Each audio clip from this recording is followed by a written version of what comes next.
The year was 2014. In rural Vermont, a quiet, unassuming man named Ronald Read passed away at the age of 92. His life was remarkably unremarkable. He lived in a tiny, modest house. He pumped gas at a service station for 25 years. After retiring from the gas station, he swept floors as a janitor at JCPenney for another 17 years. But when he died, this humble janitor shocked the world. He left behind a fortune of $8 million. It made national headlines. People were baffled. How did a man with barely a high school education amass such wealth? He didn't win the lottery. He didn't inherit a dime. He just saved consistently and bought blue-chip stocks for decades, letting time do the work. Now, compare Ronald Read to Richard Fuscone. Richard was a Harvard-educated Merrill Lynch executive with an MBA. He was so successful that he retired in his 40s to become a philanthropist. He had everything Ronald Read didn't: education, connections, and status. But then the 2008 financial crisis hit. Richard had leveraged his lifestyle with massive debt and illiquid assets. He lost everything. His mansion was foreclosed. He went bankrupt. The janitor died rich. The Harvard executive died broke. How is this possible? In what other field does a janitor outperform the highest paid professionals? It wouldn't happen in medicine. A janitor cannot perform heart surgery better than a doctor. It wouldn't happen in engineering. You don't build bridges by guessing. But it happens in finance all the time. The answer is simple, yet profound. Investing is not a hard science like physics or math. It is a soft skill, where how you behave is vastly more important than what you know.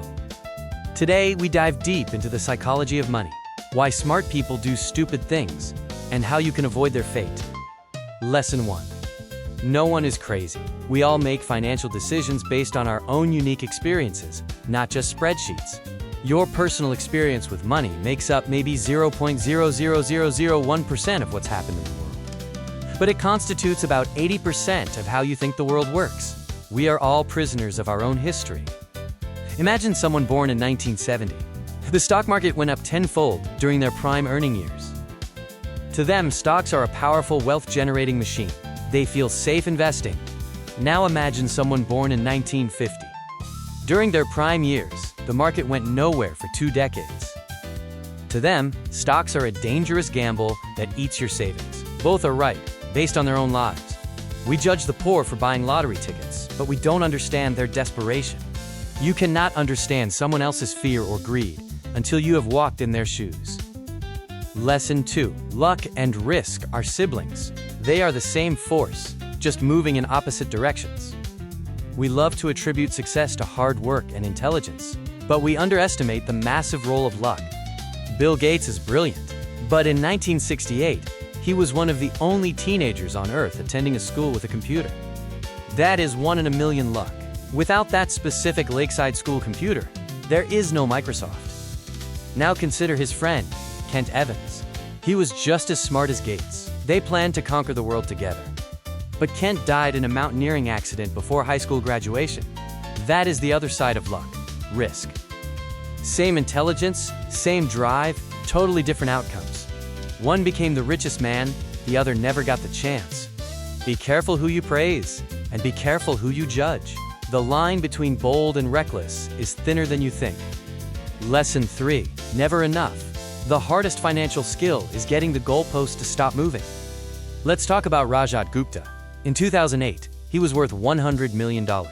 He was a CEO, respected worldwide. But he wasn't satisfied. He wanted to be a billionaire. He entered the circle of the super rich and felt poor. So he committed insider trading. He risked everything he had and needed for something he didn't have and didn't need. He went to prison. His reputation was destroyed. He didn't know the concept of enough. Modern capitalism is great at 2 things: generating wealth and generating envy. There is no reason to risk what is important to you for something that is unimportant to you. Lesson 4. Confounding compounding. We cannot wrap our brains around how powerful time is. Think about the ice ages. How do you cover the world in miles of ice? You don't need a harsh winter. You just need a slightly cool summer, snow that doesn't melt. The leftover snow reflects the sun. Investing is the same. You don't need amazing returns. You just need returns that don't melt away. Warren Buffett is the richest investor not because he is the best stock picker, but because he has been doing it for 80 years. Over 99% of Warren Buffett's net worth was accumulated after his 50th birthday. If he started at 30 and retired at 60, you would have never heard his name. Time is the heavy lifter. Lesson 5. Getting wealthy and staying wealthy are two completely different skills. Getting wealthy requires optimism. Staying wealthy requires paranoia. Let's talk about Jesse Livermore. In 1929, he was the greatest trader in the world. While the Great Depression destroyed everyone else, Livermore shorted the market and made $100 million in one day. That is billions in today's money. He had gotten rich, but he didn't know how to stay rich. Overconfidence killed him. He made larger and larger bets. 4 years later, he lost it all. He died broke and tragic. He was a genius at getting rich, but a failure at staying rich. Survival is the only thing that matters. If you survive the bad times, you will be around to enjoy the good times. Lesson 6. Tails you win. You can be wrong half the time and still make a fortune. We think great investors are right all the time. No, they just make sure their winners pay for their losers. Amazon launched the Fire Phone. It was a disaster. But Amazon Web Services paid for that failure 1,000 times over. In the stock market, most public companies fail, but a few tails, the top 1%, generate all the returns. You don't need a perfect batting average. You just need to make sure your home runs count. Lesson 7. Freedom. The highest form of wealth is the ability to wake up every morning and say, I can do whatever I want today. Money's greatest intrinsic value is its ability to give you control over your time. Not luxury cars, not big houses, but the ability to say no to a boss you hate. Angus Campbell, a psychologist, studied what made people happy. It wasn't income. It wasn't geography. It was having a strong sense of controlling one's life. That is the true dividend of money. Lesson 8. The man in the car paradox. This is a trap we all fall into. When you see someone driving a shiny Ferrari, you rarely think, wow, the guy driving that car is cool. Instead, you think, wow, if I had that car, people would think I'm cool. You bypass the driver. You use their object to fuel your own fantasy. No one cares about your possessions as much as you do. Wealth is what you don't see. Wealth is the nice cars not purchased, the diamonds not bought. Wealth is financial assets that haven't yet been converted into the stuff you see. We judge wealth by what we see, because we can't see people's bank accounts. So we rely on outward appearances.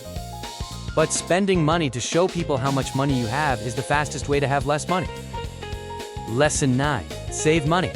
Just save. You don't need a specific reason to save. Most people only save for a goal, a house, a car, a vacation. But you should save for the unknown. Savings are a hedge against life's ability to surprise the hell out of you at the worst possible moment. When you have savings, you don't have to take the first job offer. You don't have to sell your stocks when the market crashes. Cash is not just money. It is oxygen. It allows you to breathe when everyone else is suffocating. Lesson 10. Surprise. History is the study of change. The future will not look like the past. We rely too much on history as a map of the future, but history is mostly a map of things that nobody expected. The most important economic events of the future are things that have never happened before. So plan for your plan to not go according to plan. This is called the margin of safety. Lesson 11. The seduction of pessimism. Optimism sounds like a sales pitch. Pessimism sounds like someone trying to help you. If I tell you a stock will double, you roll your eyes. If I tell you the economy will collapse, you listen intently. We are evolved to listen to threats. But in investing, pessimism is often wrong. Progress happens slowly. Destruction happens quickly. That's why destruction is easier to spot. But the compounding of small progress over time is the most powerful force in the world. Bet on progress. Lesson 12. You and me, we are playing different games. The price of a stock might make sense for a day trader, but be insane for a 30-year investor. Don't take financial cues from people playing a different game than you. Know your game. Are you Ronald Read? Or are you a trader? Stick to your own lane. Finally, remember the fee. Everything has a price, but not all prices appear on labels. Market volatility is not a fine for doing something wrong. It is the admission fee for doing something right. If you want the returns, you must pay the fee. You must endure the fear and uncertainty. Be patient, be humble, and let the compounding do the heavy lifting. Money is psychological. It's about how you sleep at night, not just the numbers on a screen. Master your mind, and you will master your money. This has been a deep dive into the psychology of money. This is the Capital Note. See you in the next chapter of Wealth.